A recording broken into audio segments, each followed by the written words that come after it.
Police శాఖలో ఉద్యోగాల పేరుతో లక్షల్లో కుచ్చుటోపి పెట్టిన ఘటన విశాఖలో వెలుగు చూసింది. నకిలీ డీఎస్పీ చెల్లుబోయిన లోచన కుమార్ నిరుద్యోగుల నుంచి లక్షల్లో కాజేశాడు. ఇక గ్రూప్ 1 పరీక్షలో సత్తా చాటినట్లు పత్రికల్లో ఫేక్ ప్రచారాలు చేసి 2019 నుంచి 2026 వరకు అమాయకుల్ని మోసం చేస్తూ వస్తున్నారు.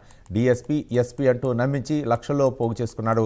దీంతో సిటీ పరిధిలోని ఎయిర్పోర్ట్ పిఎస్లో 2 కేసులు, ఎంవీపీ పిఎస్ మల్కాపురం పిఎస్, ఇక 4వ పట్టణ పిఎస్లో ఇక చీటింగ్, ఎక్స్ట్రాక్షన్, ఇక జాబ్ ఫ్రాడ్ వంటి కేసులు నమోదయ్యాయి.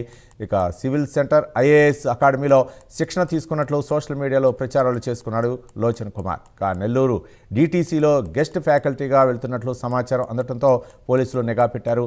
నకిలీ డీఎస్పీ లోచన్ కుమార్ కోసం నగర పోలీసులు గాలిస్తున్నారు.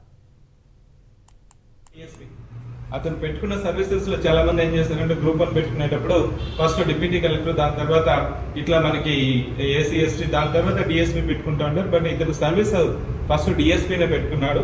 So I must congratulate him, Lochan Kumar. Next Lochan Kumar ఇప్పుడే తనతో ఇంటరాక్ట్ అయ్యాను. అతను ఫస్ట్ ఆప్షన్ కూడా డిఎస్పీ. అతను పెట్టుకున్న సర్వీసెస్ లో చాలా మంది ఏం చేస్తారంటే గ్రూప్ 1 పెట్టుకునేటప్పుడు ఫస్ట్ డిప్యూటీ కలెక్టర్, దాని తర్వాత ఇట్లా మనకి ఏసీ ఎస్టీ, దాని తర్వాత డిఎస్పీ పెట్టుకుంటా ఉంటారు. బట్ ఇతను సర్వీస్ ఫస్ట్ డిఎస్పీనే పెట్టుకున్నాడు. So I must